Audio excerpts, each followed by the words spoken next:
IELTS 7+ পেতে আমার এই 5টি টেকনিক্স ফলো করেন। আমার এই 5টি টেকনিক্স ফলো করলেই আইএলসের 7+ স্কোর গ্যারান্টেড। এই কথাগুলো শুধুমাত্র মার্কেটিং স্ট্র্যাটেজি হিসেবে ব্যবহার করা যায়। বাস্তবতা কি জানেন? আপনি আইএলসের আপনি ইংলিশ ল্যাঙ্গুয়েজের প্যারাফ্রেজিং বুঝেন না, আপনি আইডিয়া জেনারেট করতে পারেন না, আপনি একটা সেন্টেন্স পড়ে সেই সেন্টেন্সের কিওয়ার্ডস এবং সেই কিওয়ার্ডসগুলোর সিনোনিমস আপনি বুঝেন না, আপনি বড় বড় সেন্টেন্স, কয়েকটা সেন্টেন্স মিলে একটা প্যারাগ্রাফ, সেই প্যারাগ্রাফের মেইন জিস্ট যে সামারিটা আপনি বুঝতে পারেন না। দেন আপনি ইংলিশ প্রনাউন্সিয়েশন, শর্ট ই এবং লং ই, আপনি 13 এবং 30, আপনি 16 এবং 60, এর ডিফারেন্সেসই আপনি বুঝেন না। এবং একটা টপিকের উপর ফ্রিলি বলার মতন একই আইডিয়াস বারবার রিপিট না, নতুন নতুন আইডিয়াস ডেভেলপ করে, সেই আইডিয়াসগুলোর জন্য আবার সাপোর্টিং আইডিয়াস ডেভেলপ করা, দেন আইডিয়াসগুলোকে লিঙ্ক আপ করা, দেন একটা ফ্লুয়েন্ট অ্যান্ড কনফিডেন্ট লেভেলে সেটাকে প্রডিউস করা, এই যোগ্যতাগুলি আপনার নেই।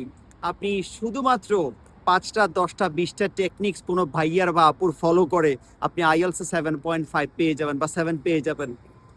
আপনার কাছে ইংরেজি এত সোজা কেন মনে হইল? দেখুন, মার্কেটিংয়ের জন্য বা স্টুডেন্ট ভর্তি করার জন্য অনেক কথা বলা যায়, অথবা অনেকজনে দেখি ইদানিং ওই যে কোনো একজন স্টুডেন্ট আইএলস 9 পেয়েছে, তার ভিডিও মানে সে অমুক কোচিং তমুক কোচিং। দেখুন, ব্যাপারটা হলো 9 কয় হাজারের মধ্যে একজনের 9 পেয়েছে।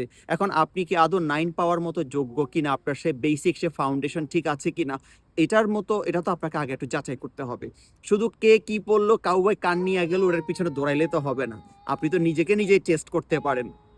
আমি আইএলস মাস্টার ট্রেনার হিসেবে আজকে প্রায় 24 বছর ধরে কাজ করছি।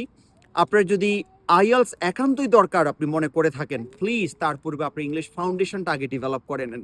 ইংলিশ ফাউন্ডেশন ডেভেলপ বলতে আবার এমন না যে আপনি শুধু ট্রান্সলেশন মুখস্থ করবেন, আপনি গ্রামাটিক্যাল স্ট্রাকচার মুখস্থ করবেন না। ইংলিশ ফাউন্ডেশন মানে হলো আপনি একটা টপিকের উপর আইডিয়া জেনারেট করতে পারেন। আইডিয়াস আবার 2 ধরনের হতে পারে, প্রিন্সিপাল আইডিয়াস, সাপোর্টিং আইডিয়াস। আবার সেই আইডিয়াসগুলোকে আপনি এক্সপ্রেশনে কনভার্ট করতে পারেন। কনভার্ট করতে গিয়ে সেখানে আইডিয়াসগুলোকে লিঙ্ক আপ করা, আইডিয়াস আপনার প্রনাউন্সিয়েশন ঠিক রাখা, বডি ল্যাঙ্গুয়েজ অ্যাডজাস্ট করা, দেন ল্যাঙ্গুয়েজটাকে প্রডিউস করা। দেন আপনি রাইটিংয়ের জন্য যদি বলেন, রাইটিংয়ে আপনি বিভিন্ন প্রকারের যে স্ট্র্যাটেজিসগুলো আছে, ধরুন আপনি কোহেসিভ ডিভাইসেসের ব্যবহার, দেন আপনার একটা আইডিয়া, সেই আইডিয়াটাকে আপনি প্রিন্সিপাল আইডিয়া দিয়ে আপনার টপিক সেন্টেন্স, ওই টপিক সেন্টেন্স থেকে একটা আপনার এক্সপ্লেনেশন সেন্টেন্স, এক্সাম্পল সেন্টেন্স, দেন আপনার ফাইনাল ইম্প্যাক্টের একটা সেন্টেন্স, এই জিনিসগুলো আপনি রাইটিং আপনার আইডিয়া শেখানো। দেন রিডিংয়ের জন্য আপনার scanning strategy, skimming strategy, detailed reading, then summary identification, keyword identification, listening আপনার BBC pronunciation, CNN pronunciation, IPS সিম্বলসগুলো বুঝতে পারা, ইন্টোনেশন, আসিমিলেশন, এই জিনিসগুলোর সাথে আপনার ইন্ট্রোডিউসড হওয়া। এই জিনিসগুলো নিয়ে মূলত আমি ইংলিশ ফাউন্ডেশন কোর্সটা করাই। ইংলিশ ফাউন্ডেশন কোর্সটা বেসিকলি যারা আইএলস বা পিটিকে কেন্দ্র করে রেডি হচ্ছেন তাদের জন্য একটা মহৌষধ হিসেবে কাজ করে। এই কোর্সটা আমি বাংলাদেশ টাইম শনি সোম বুধ রাত 8টা থেকে 10টা একটা ব্যাচ অফার করেছি। এই সপ্তাহের বুধবারে এই ব্যাচটা আমি শুরু করতে যাচ্ছি। ওরিয়েন্টেশন অলরেডি করেছি, বুধবার থেকে শুরু করাবো ইনশাল্লাহ। আপনার যদি ইংলিশ ফাউন্ডেশন নিয়ে কোনো ঘাটতি থাকে প্লিজ আমাকে নক করতে পারেন। আমি মাত্র 15 জনের একটা প্রাইভেট ব্যাচ দিয়েছি, ফিটা একটু বেশি, 15,000 টাকা নেব। বাট আপনাকে এই গ্যারান্টি দিতে পারবো এই কোর্সটা করার পরে আইএলস আপনি ভালো টেস্ট স্কোর করতে পারবেন।